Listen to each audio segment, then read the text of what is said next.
प्रतीक है, उन्हें भी आशीर्वाद दिया, तुम हमेशा निर्बल बने रहोगे। चौथा जो ब्रह्महत्या का स्थान दिया वो स्त्रियों को दिया।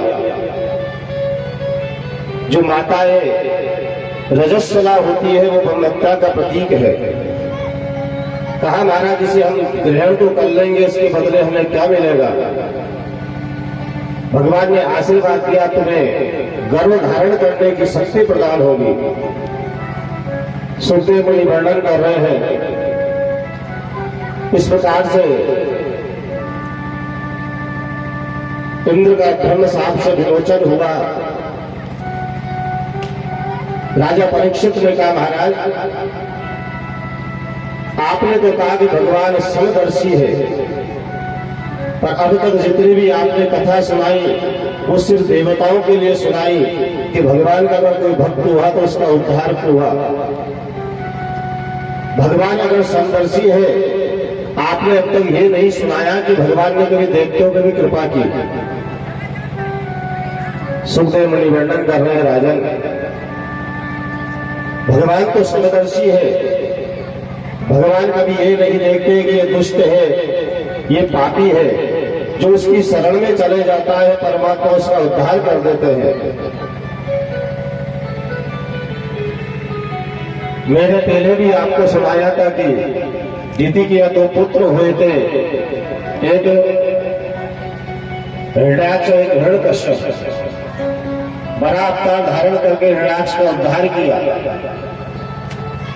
अब मैं तुम्हें उसके दूसरे भाई हिरण्यकश्यप की कथा सुनाता हूं। देखते हैं पर उसका उद्धार करने के लिए परमात्मा जी ने अवतार धारण किया।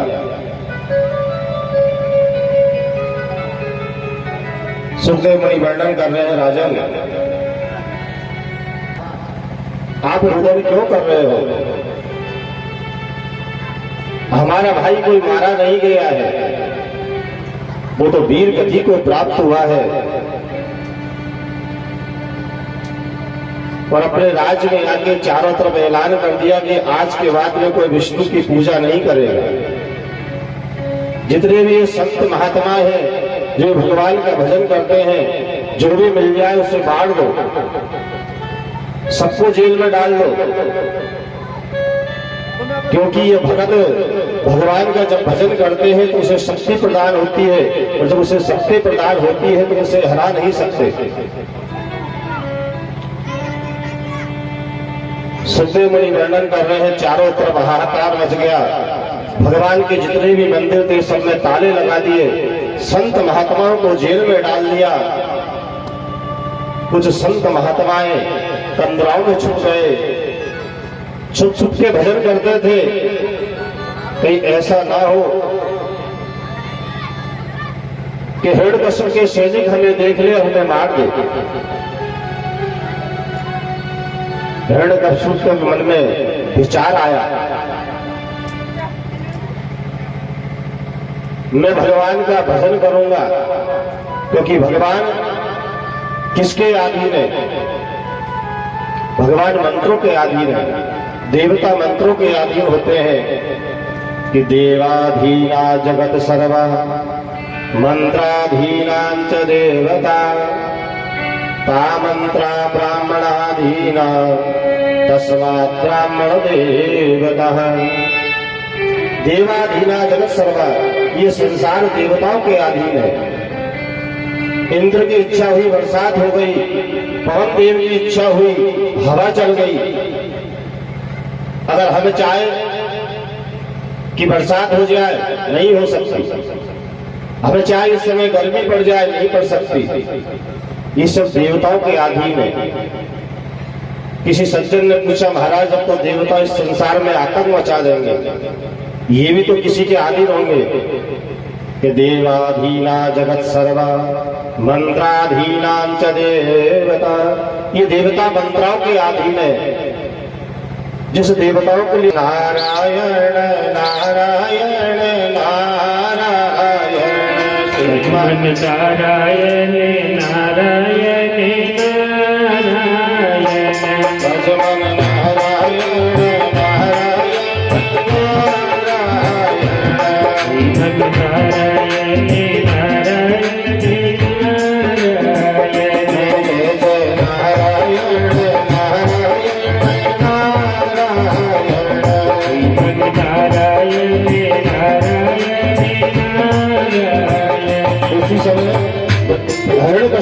पत्थर उठाया और तोते पे मारा, तोता वहां से उड़ गया और हिरण्यकश्यप बैठ के फिर जप करने लगा।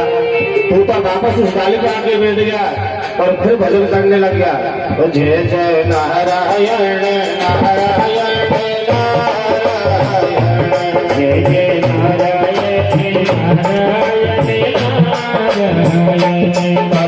नारायण नारायण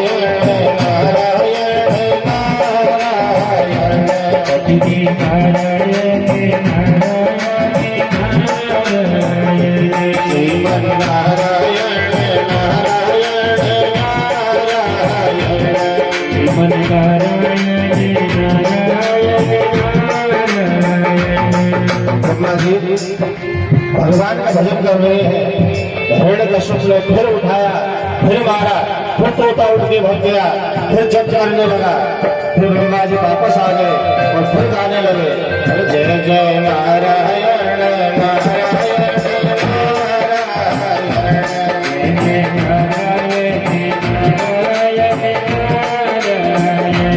अजमन नारायण नारायण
सोचने लगा, ऐसा लगता है आज बहुत सही नहीं है। मन में विचार बदल दिया, आज भजन नहीं करेंगे। घर आया, जैसे कयादू ने देखा, अरे यार वापस क्यों आ गए? ये जिस कार्य के लिए निकल जाते हैं कभी पलट के नहीं आते हैं, आज ऐसा क्या हो गया? हाथ जोड़े पूछे, महाराज आप तो भगवान का तप करने के लिए, भजन करने के लिए गए थे, आज क्या हुआ वापस आ गए? कहने लगा, देवी क्या बात बताओ, हम तो सोचते थे ये संत ब्राह्मणी भगवान का भजन करके ही इसे पुष्ट करते हैं, हमें तो पता नहीं इन्होंने तो पक्षियों को भी सिखा रखा है, इसलिए तो हमारी शक्ति कम हो गई, उसकी शक्ति ज्यादा बढ़ गई। कयादू समझे आज आनंद आ गया, आज ये भगवान का नाम अवश्य लेंगे। महाराज क्या हुआ, विस्तार पूर्वक बताओ। देवी मैं भगवान को ब्रह्मा जी को प्रसन्न करने के लिए मैं एक पेड़ के नीचे जप करने लगा।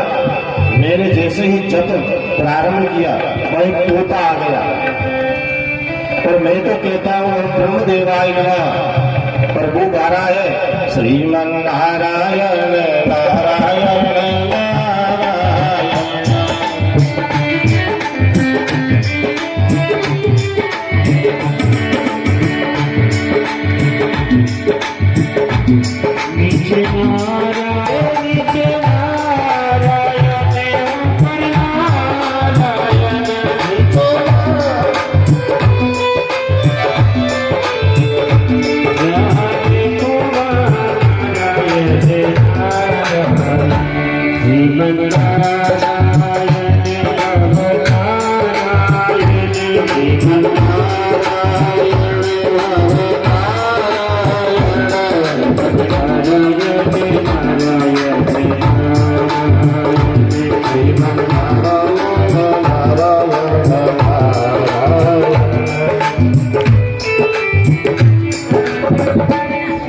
याद हो